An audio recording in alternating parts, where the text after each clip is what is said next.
तो एक बार फिर हमारे चैनल फिजिक्स पाओ में आपका बहुत बहुत स्वागत है। दोस्तों, जैसे आप लोग जानते हैं कि हम पेपर आपके सॉल्व करवा रहे हैं, उसी में आज इसके सेकंड पार्ट को हम हल करते हैं। और ये जो पार्ट है आपका 2025 का है ये, और 346 और JW इसका, ठीक है। इसकी सेक्शन बी पर ठीक। चलिए बिना देरी करते हुए हम क्वेश्चन पर बात करते हैं। पहला क्वेश्चन हमारा ये है, प्रकाश वैद्युत प्रभाव, छोटी कर लेते हैं थोड़ी सी पेन। हाँ, प्रकाश वैद्युत प्रभाव के लिए आइंस्टीन का समीकरण लिखिए। आइंस्टीन की समीकरण क्या होता है प्रकाश वैद्युत प्रभाव के लिए? तो आप सब लोग जानते हैं 1/2 mv मैक्सिमम स्क्वायर, है ना, equal to h nu minus nu naught. ठीक, ये आइंस्टीन की प्रकाश वैद्युत समीकरण होते हैं। सही है। और चाहो तो यहाँ जहाँ करके और लिख दो, जहाँ h क्या है, प्लांक नियतांक है, प्लांक कांस्टेंट कहते हैं, है ना। और न्यू जो है आपतित प्रकाश की आवृत्ति है, आपतित मतलब जो गिरा रहे हैं, आपतित प्रकाश की आवृत्ति, नीचे लिख देता हूँ, आपतित प्रकाश की आवृत्ति। और न्यू नोट क्या है, दहली आवृत्ति, है नहीं, धातु की दहली आवृत्ति, जिस धातु में। ठीक है, तो ये सब लोग को याद होनी चाहिए, और इसमें न्यूमेरिकल भी आते हैं, थोड़ा आप अच्छी तरीके से देखिए। दूसरा क्वेश्चन है आपका, दूसरा क्वेश्चन है द्रव्य तरंगों के लिए, मतलब डी ब्रोगली तरंगदैर्घ्य के लिए, तरंगों के लिए, तरंगदैर्घ्य के लिए डी ब्रोगली का समीकरण लिखो। मैटर वेव के लिए, यानी मैटर्स वेव के लिए हम लोग क्या कहते हैं, डी ब्रोगली तरंग कहते हैं। ठीक है, तो उनकी तरंगदैर्घ्य के लिए डी ब्रोगली का सूत्र लिखना है।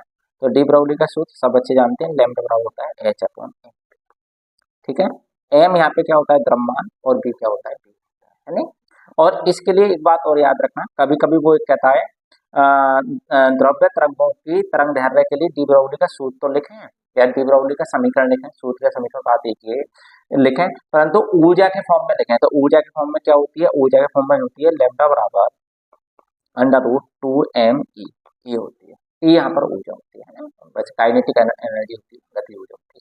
और कभी कभी ये विभव के रूप में भी लिखवा लेता है डी ब्रोगली का सूत्र, डी ब्रोगली की तरंगदैर्घ्य का सूत्र, है नहीं। हाँ, या डी ब्रोगली समीकरण, इसे डी ब्रोगली समीकरण भी कहते हैं, याद रखना चाहिए, है ना। या डी ब्रोगली तरंग की तरंगदैर्घ्य का सूत्र बात एक है नहीं। कभी कभी ये वोल्टेज के रूप में भी लिखवा देता है, विभव के रूप में, तो h बराबर होता है √2mQP, ये हो जाता है। ठीक है, ये विभव या विभवांतर के रूप में, वोल्टेज के रूप में। ठीक है, तो ये याद रखना। ठीक है, तो इनमें से कोई सा भी लिख देंगे आप, तीनों चल जाएंगे, परंतु इसमें आप पहला लिखें तो ज्यादा सही है। ऊर्जा के रूप में लिखा जाए तो इस तरह से लिखें आप, और यदि वोल्टेज के रूप में या विभव के रूप, विभवांतर के रूप में आए तो ऐसे लिखें। ठीक, चलिए नेक्स्ट क्वेश्चन। ये जो है ये आपका है, एक समतल विद्युत चुंबकीय तरंग के वैद्युत क्षेत्र का समीकरण ये है, E z बराबर समीकरण दे रखा है। ठीक है, वो तरंग के चुंबकीय क्षेत्र का समीकरण पूछ रहा है। तो मैंने ये बताई थी, एक फार्मूला होता है हमारे पास, C बराबर E0/B0। यहाँ से यदि हम B0 की वैल्यू देखें तो क्या हो जाएगी, E0/C, है ना। E0 की वैल्यू कितनी दे रखी है, 60, ये जो होती है E0 की वैल्यू होती है 60। C की वैल्यू हम जानते हैं प्रकाश की चाल होती है, 3 से इसे काटेंगे 20 बार हो गया, ये हो गया 20 × 10⁻⁻8। इसे और सही करके लिखें तो 2 × 10⁻⁻7। ठीक है, अब मेरी बात समझो, इसकी वैल्यू इसमें लगा दो तो हो जाएगा जी। अब एक बात और ध्यान रखना, ये समीकरण z और x में, मतलब z के अनुदिश है ये वैद्युत क्षेत्र, और चल कहाँ रही है, x अक्ष में चल रही है नहीं। तो अब बचा कौन सा भाई, क्योंकि ये E और B एक दूसरे के लंबत होते हैं, है ना, और जो चलने की दिशा होती है वो भी लंबत होते हैं। तो x और z में तो बात चल रही है, तो बच्ची कौन, बाई, तो चुंबकीय क्षेत्र बाई में होगा, तो यहाँ लिख दो B बराबर हो जाएगा।